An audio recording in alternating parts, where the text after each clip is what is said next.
రెండవ దినవృత్తాంతములు గ్రంథము 11వ అధ్యాయము. రెహబాము యెరూషలేమునకు వచ్చినప్పుడు ఇశ్రాయేలు వారితో యుద్ధము చేయుటకును రాజ్యమును తనకు మరలా రప్పించుకొనుటకును అతడు యూదా వారిలో నుండియు బెన్యామీనీయులలో నుండియు ఏర్పరచబడిన యుద్ధశాలులను 180,000 మందిని సమకూర్చగా, దైవజనుడైన షెమయాకు యెహోవా వాక్కు ప్రత్యక్షమై ఈలాగు సెలవిచ్చెను: నీవు యూదారాజును సొలొమోను కుమారుడునగు రెహబాముతోనూ యూదా యందును బెన్యామీనీయుల ప్రదేశమందును ఉండు ఇశ్రాయేలు వారందరితోనూ ఈ మాట ప్రకటించుము. ఈ కార్యము నా వలన జరుగుచున్నదని యెహోవా సెలవిచ్చుచున్నాడు గనుక బయలుదేరకుండను మీ సహోదరులతో యుద్ధము చేయకుండను మీరందరూ మీ మీ ఇండ్లకు తిరిగిపోవుడి అని చెప్పెను. కావున వారు యెహోవా మాటలు విని యరొబాముతో యుద్ధము చేయటం మాని వెళ్ళిపోయిరి. రెహబాము యెరూషలేమునందు కాపురముండి యూదా ప్రదేశమందు ప్రాకారపురములను కట్టించెను. అతడు బెత్లెహేము, ఏతాము, తెకోవా, బేత్సూరు, షోకో, అదుల్లాము, గాతు, మారేషా, జీపు, అదోరయీము, లాకీషు, అజేకా, జొర్యా, అయ్యాలోను, హెబ్రోను అను యూదా బెన్యామీను ప్రదేశములందుండు ప్రాకారపురములను కట్టించి దుర్గములను బలపరిచి వాటిలో అధిపతులను ఉంచి ఆహారమును, నూనెను, ద్రాక్షారసమును సమకూర్చెను. మరియు వాటిలో డాళ్లను, బల్లెములను ఉంచి ఆ పట్టణములను బహు బలవంతమైన వాటిగా చేసెను. యూదావారును బెన్యామీనీయులను అతని పక్షమున నుండిరి.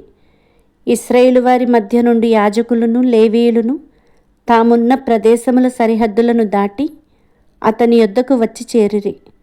యరొబామును అతని కుమారులను యెహోవాకు యాజక సేవ జరగకుండా లేవీయులను త్రోసివేయగా, వారు తమ గ్రామములను, స్వాస్థ్యములను విడచి యూదా దేశమునకును యెరూషలేమునకును వచ్చిరి. యరొబాము బలిపీఠములకును దెయ్యములకును తాను చేయించిన దూడలకును యాజకులను ఏర్పరచుకొనెను.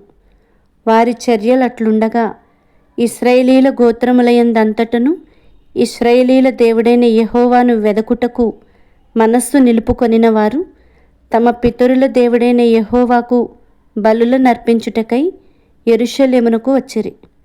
దావీదును సొలొమోనును నడిచిన మార్గమందు 3 సంవత్సరములు వారు నడిచి యూదా రాజ్యమును బలపరచి 3 సంవత్సరములు సొలొమోను కుమారుడైన రెహబామునకు సహాయకులైరి. రెహబాము దావీదు కుమారుడైన యెరీమోతు కుమార్తెయగు మహలతును, యెషయి కుమారుడైన ఏలీయాబు కుమార్తెయగు అబీహాయిలును వివాహం చేసుకొనెను. అతనికి యూషు, షెమర్యా, జహము అను కుమారులు కలిగిరి.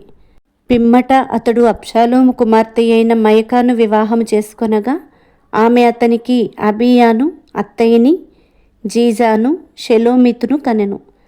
రెహబాము 18 మంది భార్యలను పెండ్లి చేసుకొని 60 మంది ఉపపత్నులను తెచ్చుకొని 28 మంది కుమారులను 60 మంది కుమార్తెలను కనెను.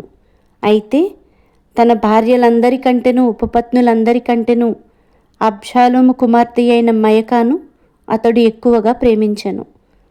రెహబాము మయకాకు పుట్టిన కుమారుడైన అబీయాను రాజును చేయతలచి అతని సహోదరుల మీద ప్రధానునిగాను అధిపతినిగాను అతన్ని నియమించెను.